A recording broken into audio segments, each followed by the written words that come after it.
Scan to unlock Sovi and ace your tests. Lactic acid titration problems can look scary, but finding the net ionic equation is actually super fast if you know exactly what to look for.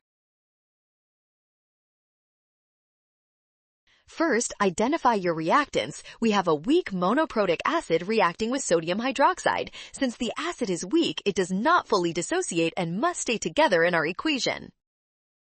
Next, look at the strong base sodium hydroxide. In water, it splits completely into sodium and hydroxide ions. Sodium ions are just spectators here, so we must remove them from the final. Combine the weak acid with hydroxide to produce water and the conjugate base. This matches the process shown in option D.